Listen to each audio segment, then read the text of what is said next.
अब सुनो ध्यान से मेरी बात, सेकेंडरी सर्किट में हमें जाना है, प्राइमरी सर्किट का कोई काम नहीं है हमें। क्यों नहीं काम है? क्योंकि हमें ना पोटेंशियल ग्रेडियंट निकाल सकते हो आप, भाई कुछ दिया हो तभी निकालोगे।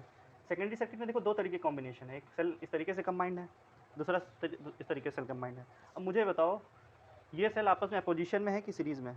अपोजिशन में, प्लस माइनस माइनस प्लस है, तो ये अपोजिशन का केस हो गया ना। और यहाँ पे कैसे कंबाइंड है भैया? इस केस में जो नेट ईएमएफ होगा, इन दोनों का जो नेट ईएमएफ होगा वो कितना होगा? पहला सर्किट में बात कर रहा हूँ, पहला सर्किट, और दूसरा कॉम्बिनेशन ये है। फर्स्ट केस में फ्रॉम द सर्किट ऐसे लिखते हैं, from the solution, from circuit, ये दोनों क्या इन दोनों का नेट ईएमएफ कितना होगा? E1 माइनस E2 होगा कि नहीं होगा? क्योंकि अपोजिशन में ना यार, ये तो समझ गए होगे। और नेट ईएमएफ किसके बराबर होगा? Potential gradient multiply by balancing length. Balancing length कितनी है? 120। तो पहली कंडीशन ये हो गई, यानी 120 के लिख दे रहा हूँ मैं, फर्स्ट केस। ओके, सेकंड, जो सेकंड सर्किट है भैया, ये दोनों तो सीरीज में है, प्लस माइनस, तो सीरीज का होता है।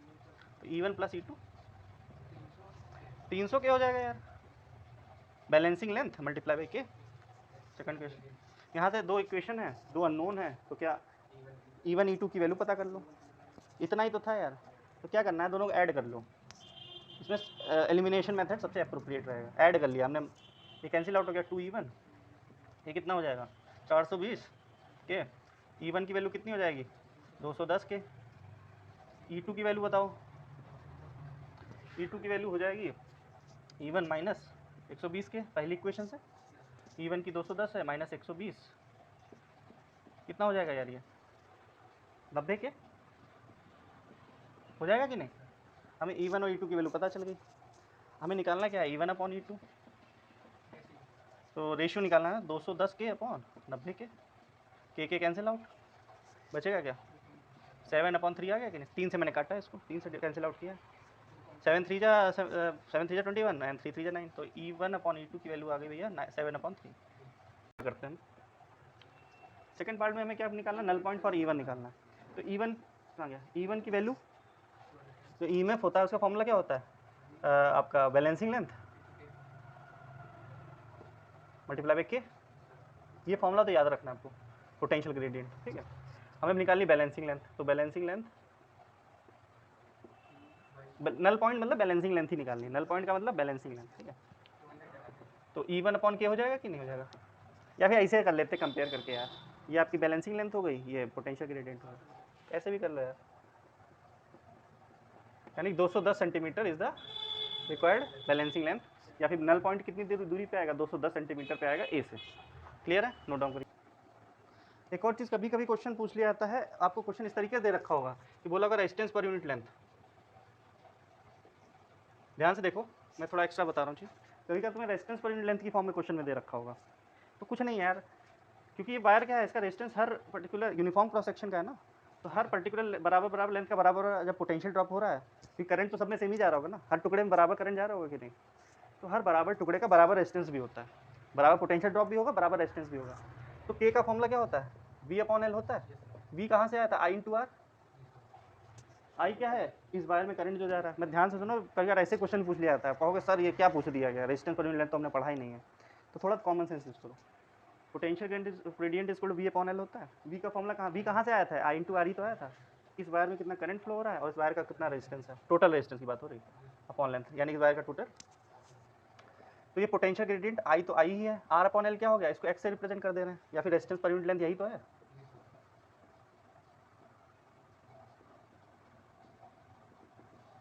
तो याद रखना, potential gradient is equal to current in the wire multiply by resistance per unit length. तो आपको रेजिस्टेंस पर यूनिट लेंथ दिया है सपोज, तो आई से मल्टीप्लाई कर दो यार उसको, तो पोटेंशियल ग्रेडियंट तुम डायरेक्ट मिल जाएगा तुम्हें। या फिर कैसे भी पूछा सकता है, आपको फॉर्मूला याद रखना है या फिर एक कॉन्सेप्ट याद रखना है। तो साइड देखिए ध्यान से, दो सर्किट हैं, दोनों में अलग अलग करंट फ्लो होगा। मैं कितनी बार बता चुका हूँ ये बात। इस वाले सर्किट में कुछ और करंट फ्लो हो रहा होगा जो कि इस बैटरी की वजह से होगा, ये प्राइमरी सर्किट है। ये सेकेंडरी सर्किट है, उसमें इस वाले सेल की वजह से करंट फ्लो हो रहा होगा। ये जो लाइन में करंट जो फ्लो होता है वो किसकी वजह से होता है? कंबाइंड जो नेट बैटरी का जो भी इफेक्ट कंबाइंड होता है भाई, किरचॉफ लॉ में देख चुके ना ये बात को। बैटरी का अरेंजमेंट कैसे भी हो, करंट जो किसी पर्टिकुलर लाइन में करंट किसके बेसिस पे आता है? जो भी नेट इफेक्ट होता होगा उसकी वजह से आता है, वो हम बड़े आसानी से निकाल सकते हैं। बैलेंसिंग लेंथ पे क्या हो जाता है कि इस वाले सेल का जो पोटेंशियल डिफरेंस है, जो भी इस पर्टिकुलर सेल का पोटेंशियल डिफरेंस है, टर्मिनल पोटेंशियल है, वो इस पर्टिकुलर लाइन के बराबर हो जाता है। तब करंट जो है कि जब पोटेंशियल डिफरेंस ही नहीं होगा तो करंट फ्लो ही नहीं होगा। समझ रहे हो ना मेरी बात? तो वही हमें देखना है, चेक करना है कि भैया है कितना, वो पोटेंशियल डिफरेंस जो है वो है कितना, या जो पर्टिकुलर जो AU की वैल्यू है वो है कितनी, और इस वायर का पोटेंशियल ग्रेडियंट भी पता करना है। तो सबसे पहले हम प्राइमरी सर्किट को देखते हैं कि प्राइमरी सर्किट में कितना करंट फ्लो हो रहा है। तो प्राइमरी सर्किट के लिए नीचे वाले छुपा दो, कुछ है ही नहीं, नीचे वाला कुछ है ही नहीं, केवल किसको देखो, ऊपर वाले सर्किट को देखो। तो तुम्हें क्या नज़र आ रहा है, एक बैटरी नज़र आ रही है, एक रेजिस्टेंस 10 ओम का नज़र आ रहा है, और एक 15 ओम का रेजिस्टेंस नज़र आ रहा है। 15 ओम और 10 ओम कैसे नज़र आ रहे हैं, सीरीज में नज़र आ रहे हैं। तो क्या इस लाइन पे करंट नहीं पता कर पाओगे प्राइमरी सर्किट में सॉल्यूशन? ऑनलाइन वाले बात सुन रहे हैं मेरी कि नहीं? Current in primary sir circuit 0.8 सही है, सही है। Current in primary circuit I मान लेते हैं, कितना हो जाएगा? EMF गलती से भी वाला EMF मत ले लेना, ये देखो यही गलती जो छोटी छोटी है मैं इसलिए पॉइंट आउट कर देता हूँ, पहले यही गलती करोगे, क्वेश्चन तुम्हें सब आता होगा, सब पे ध्यान दे दिया होगा, वहाँ पर एन वक्त पे जाके ये भूल जाओगे सर याली बैटरी लेनी कि यारी बैटरी लेनी। प्राइमरी में है तो या प्राइमरी वाली लोगे, सेकेंडरी में सेकेंडरी वाली लोगे। ये 2 वोल्ट हो गया, और 10 और 15 क्या है, सीरीज़ में है, तो 10 + 15 हो गया, यानी 2/25 कितना हो जाएगा ये 1 बाई, हाँ तो वैल्यू बताओ ना सीधे, 0.08 हो जाएगी, 0.08 इतना करंट इस वाली लाइन पे फ्लो कर रहा होगा, ठीक। लेकिन इस करंट का करें क्या हम, करंट का बहुत कुछ कर सकते हैं। देखिए करंट यही वाला यहाँ से निकला होगा और इस वाली लाइन में यही गया होगा, ठीक है, ये इस लाइन में गया होगा, तो 10 ओम के रेजिस्टेंस में आई करंट फ्लो हो रहा है, तो पोटेंशियल डिफरेंस कितना हो जाएगा अक्रॉस AB, यही पोटेंशियोमीटर वायर के कहना, कितना हो जाएगा I/R। आई क्या है, करंट जो फ्लो इस वाले वायर में, आई की वैल्यू है 0.08, आर की वैल्यू 10 ओम दे रखी है, तो 0.8 वोल्ट आ गया आपका पोटेंशियल ड्रॉप है, पोटेंशियल डिफरेंस लॉस। यानी ये जो AB वायर है इतना पोटेंशियल ड्रॉप कर देता है, इसमें से इस वाले पोटेंशियल डिफरेंस में से इतना ये कंज्यूम करता है या फिर ड्रॉप करवा देता है, बाकी बचा हुआ ये ड्रॉप करवाएगा। तो सीरीज़ में ड्रॉप होता है कि नहीं पोटेंशियल डिफरेंस, पोटेंशियल गिरता है, हर रेजिस्टेंस लेता है कुछ पोटेंशियल डिफरेंस, इतना समझ में आ गया। अब हमें निकालना पोटेंशियल ग्रेडियंट। पोटेंशियल ग्रेडियंट निकालने में ज़्यादा समस्या नहीं आएगी, जो बाद में बैलेंसिंग लेंथ होती है, अगर इस टाइप से सर्किट है तो यार मैं इसको थोड़ा और कॉम्प्लेक्स बना दूंगा, तब भी आपको तरीका बताऊंगा, आप आराम से कर लोगे, क्योंकि आपको बाकी किरचॉफ लॉ बिल्कुल अच्छे से हो गया है, तो ये सब चीज़ें कुछ नहीं है समझने में। दिक्कत कब आती है, जब तुम्हें ये नहीं पता होता कि पोटेंशियल डिफरेंस कैसे देखना है। हमें पता है इसके अक्रॉस जो पोटेंशियल डिफरेंस होगा वही इसके अक्रॉस पोटेंशियल डिफरेंस होगा, ठीक है। चलो बात की बातें हैं वो।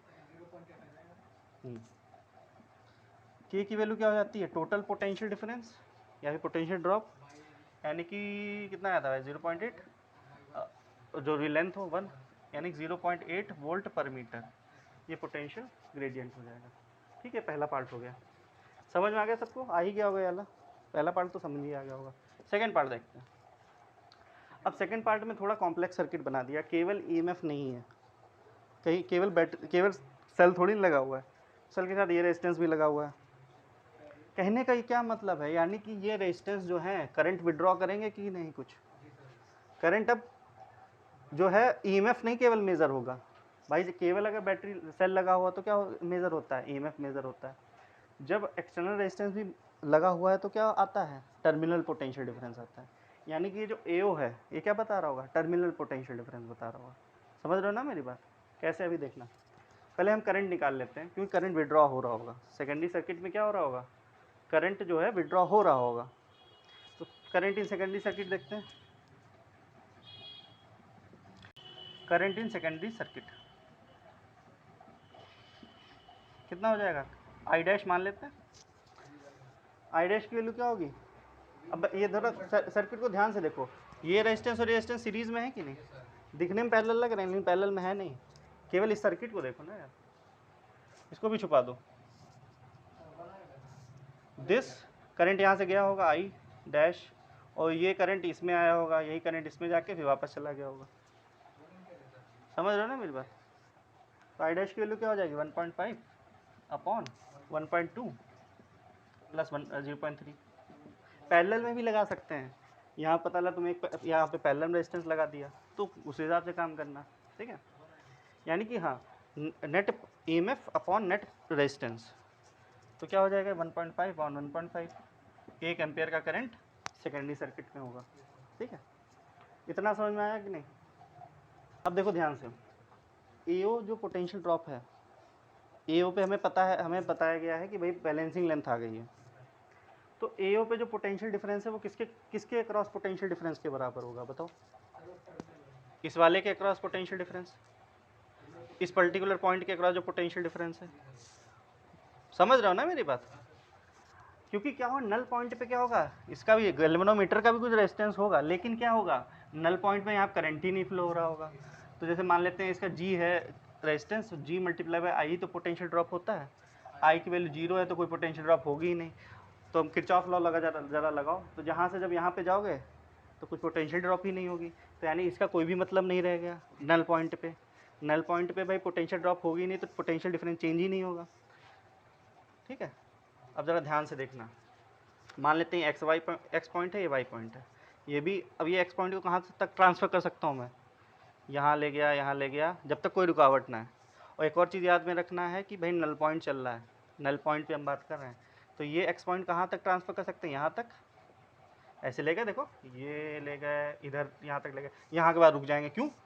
रेजिस्टेंस आ गया यार, रेजिस्टेंस एक रुकावट है, समझ रहे हो ना मेरी बात? तो यहाँ तक रुक गए, वाई पे आ गए, ये यहाँ तक ट्रांसफ़र कर सकते हैं। ठीक, यानी कि इसके अक्रॉस जो पोटेंशियल डिफरेंस है वही इसके अक्रॉस पोटेंशियल डिफरेंस होगा, और वही किसके अक्रॉस पोटेंशियल डिफरेंस होगा। देखो एक्स पॉइंट को हम यहाँ तक ट्रांसफ़र कर सकते हैं, वाई पॉइंट को, यहाँ पे करंट तो जा ही नहीं रहा, यहाँ जाके वाई पॉइंट यहाँ पे ट्रांसफ़र कर दिया। कहने का ये मतलब है इसके अक्रॉस जो पोटेंशियल डिफरेंस है वही इसके अक्रॉस पोटेंशियल डिफरेंस होगा, अभी करके दिखा दूंगा मैं, वही इसके अक्रॉस पोटेंशियल डिफरेंस होगा। समझ गए? तो यार इतना अगर सरल में चाहते हो चीज़ तो इसके अक्रॉस पोटेंशियल ड्रॉप निकाल लो, जो भी इसके क्रॉस टर्मिनल पोटेंशियल डिफरेंस होगा वही किसके बराबर हो जाएगा, इसके क्रॉस पोटेंशियल डिफरेंस हो जाएगा। नहीं तो अगर ज़्यादा तुम्हें लगे नहीं खुराफात करने की आदत है तो देखो ध्यान से, करंट यहाँ से निकला, देखना, मान लेते हैं वाई पॉइंट है, ये एक्स पॉइंट है, मुझे क्या निकालना है, V X minus V Y निकालना है कि नहीं? इनडायरेक्टली मुझे यही तो निकालना है यार, V X minus V Y ही तो निकालना है, पोटेंशियल डिफरेंस। वही यहाँ पे केस हो रहा है, तो देखना दोनों वैल्यू सेम आएंगे, देखना अभी अपने आप। अगर किरचॉफ लॉ समझ गए होगा तो बात में ही समझ जाओगे। तो कहाँ शुरू करोगे, वाई से शुरू करते हैं, चलो मुझे ये निकालना, ध्यान में रखना। वाई से शुरू किया मैंने, तो पहले यहाँ पे पोटेंशियल डिफरेंस कितना था, वी वाई। यहाँ से जब यहाँ पे आया तो कितना हो गया, प्लस हो गया होगा, तो कितना हो जाएगा, प्लस 1.5 हो गया होगा। फिर यहाँ से यहाँ पे चले गए तो क्या होगा, माइनस आई डैश की वैल्यू 1 आई है, 1 मल्टीप्लाई बाई 1.2, और यहाँ पे आके एक्स पॉइंट पे आ गए। एक्स पॉइंट पे आने कि अब जो पोटेंशियल डिफरेंस होगा कितना हो गया, वी एक्स हो गया। ठीक है, मुझे क्या पता करना है, V X minus V Y पता करना है, तो ये वी वाई उधर ले गए, तो कितना होगा 1.5 माइनस 1.2, तो 0.3 वोल्ट का पोटेंशियल डिफरेंस हो गया। अब देखो 0.3 आ रहा है, देखो इधर ऐसे बिना देखे आ रहा है। तो देखो अब यहाँ से शुरू करते हैं, अब या फिर ऐसे शुरू कर दो, करंट की डायरेक्शन कहीं से शुरू कर लो, ये इधर पहले है, इस वाले इस पे देख रहे हैं, यहाँ पे वी एक्स है, यहाँ पे इस पॉइंट पे क्या है, वी एक्स है, इधर से इधर आए तो ये माइनस कितना हो गया, 0.3 इंटू 1 हो गया, ये किसके बराबर है, वी वाई के बराबर है। तो देखो V X minus V Y कितना हुआ, 0.3 ही हुआ कि नहीं?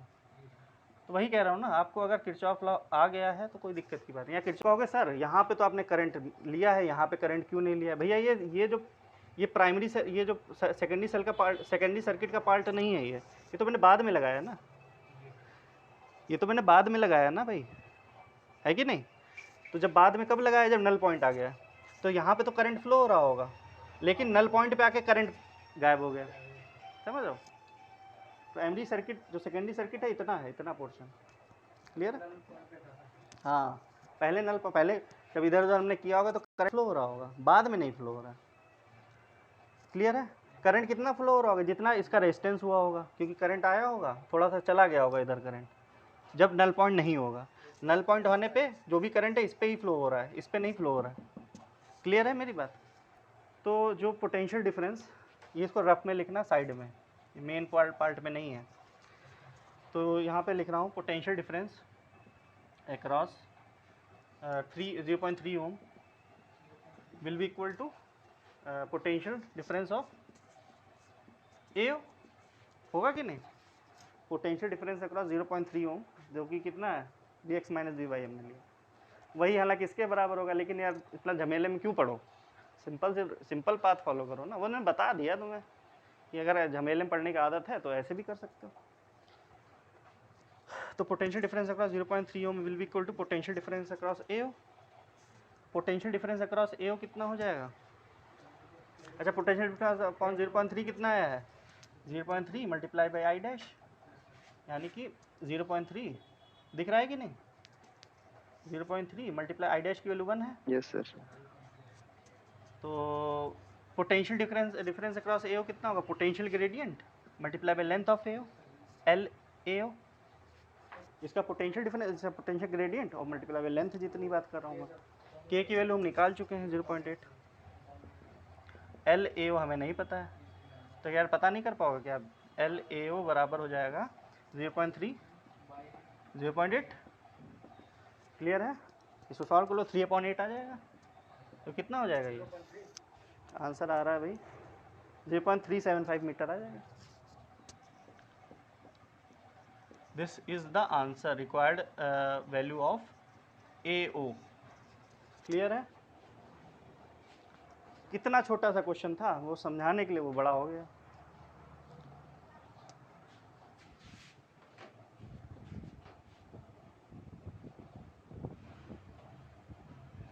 नल पॉइंट पे गैल्वेनोमीटर पे करंट नहीं जाएगा। करंट कहाँ पे केवल जाएगा? इतने पोर्शन में, इतने पोर्शन में। क्यों? क्योंकि पोटेंशियल ड्रॉप जो होगा उसके बराबर हो गया होगा, तो इस लाइन पे कोई करंट नहीं जा रहा होगा। या फिर सबसे बढ़िया क्या किया करो, पॉइंट ट्रांसफर करके देख लिया करो। गैल्वेनोमीटर जब नल पॉइंट पे होगा, गैल्वेनोमीटर को रेजिस्टेंस की तरह ट्रीट ही मत करो। उसका रेजिस्टेंस कितना भी हो, करंट तो नहीं जा रहा है उस पर, तो पोटेंशियल ड्रॉप कितना होगा? 0 होगा। यानी पॉइंट ट्रांसफर हम कर सकते हैं, यानी कि ये रुकावट की तरह नहीं करेगा, वरना लेकिन ये रुकावट की तरह हम करेगा, क्योंकि ये सेकेंडरी सर्किट में ये रुकावट है कि करंट इस सर्किट में तो फ्लो हो रहा है, लेकिन इस लाइन पे नहीं जा रहा है।